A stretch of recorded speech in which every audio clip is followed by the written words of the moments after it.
Hello friends, welcome back to our channel. ఈరోజు మన కిచెన్లో బ్రెడ్తో ఒక సింపుల్ శాండ్విచ్ రెసిపీ చూపిస్తున్నాను. చాలా టేస్టీగా ఉంటుంది, అలాగే చాలా సింపుల్గా ప్రిపేర్ చేసుకోవచ్చు.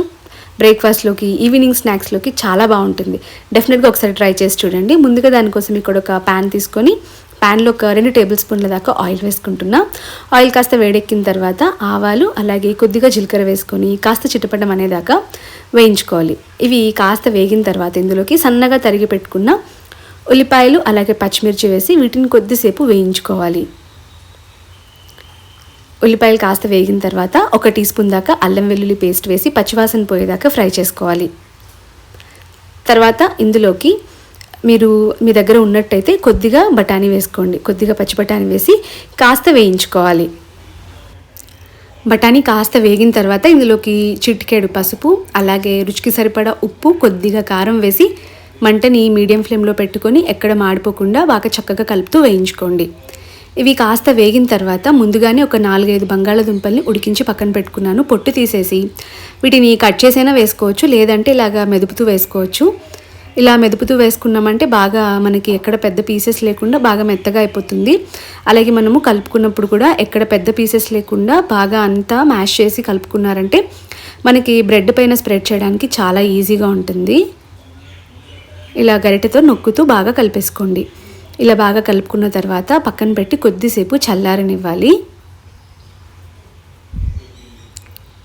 ఇప్పుడు మనము బ్రెడ్ని టాస్ చేసుకోవడానికి స్టవ్ పైన మళ్ళీ ఒక ప్యాన్ పెట్టుకోండి. ప్యాన్ పెట్టుకున్న తర్వాత వైట్ బ్రెడ్, బ్రౌన్ బ్రెడ్ ఏదైనా కూడా మీ చాయిస్. ఇలా తీసుకున్న బ్రెడ్ పైన కొద్దిగా గ్రీన్ చట్నీ అప్లై చేస్తున్నాను. గ్రీన్ చట్నీ వేసుకోవడం వల్ల మనకి బాగా స్పైసీగా ఉంటుంది. ఒకవేళ మీ దగ్గర ఉన్నట్టయితే అప్లై చేసుకోండి, లేదంటే స్కిప్ చేయొచ్చు. గ్రీన్ చట్నీ ఎలా ప్రిపేర్ చేయాలో లింక్ నేను కింద ప్రొవైడ్ చేస్తాను, ఒక్కసారి వీడియోని చూడండి.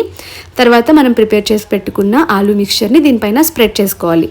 మీకు ఎంత క్వాంటిటీ కావాలో అంత స్ప్రెడ్ చేసుకోవచ్చు. ఎక్కువ స్ప్రెడ్ చేసుకున్నారంటే ఒక్క శాండ్విచ్తోనే కడుపు నిండిపోతుంది. పిల్లలు లేదంటే పెద్దగా తినడానికి ఇష్టపడని వాళ్ళకి కొద్దిగా స్ప్రెడ్ చేశారంటే సరిపోతుంది. ప్యాన్ పైన కొద్దిగా బటర్ అప్లై చేసి బ్రెడ్ పీస్ని ప్యాన్ పైన పెట్టుకోండి. ఇంకొక పీస్ మీద కొద్దిగా టొమాటో కెచప్ స్ప్రెడ్ చేస్తున్నాను. టొమాటో కెచప్ స్ప్రెడ్ చేయడం వల్ల మనకి శాండ్విచ్ తీయగా, కారంగా, పుల్లగా టేస్టీగా ఉంటుంది.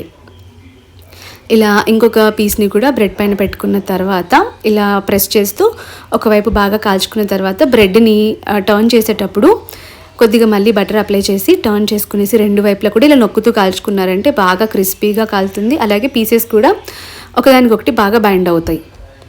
ఇలా 2 వైపులా కూడా బాగా టర్న్ చేసి కాల్చుకున్న తర్వాత తీసి సర్వ్ చేసుకోవడమే. నేనైతే గ్రీన్ చట్నీ ప్రిపేర్ చేశాను కాబట్టి గ్రీన్ చట్నీ అలాగే టొమాటో కెచప్తో సర్వ్ చేస్తున్నాను. పిల్లలకైతే ఓన్లీ టొమాటో కెచప్తో సర్వ్ చేసినా కూడా చాలా టేస్టీగా ఉంటుంది.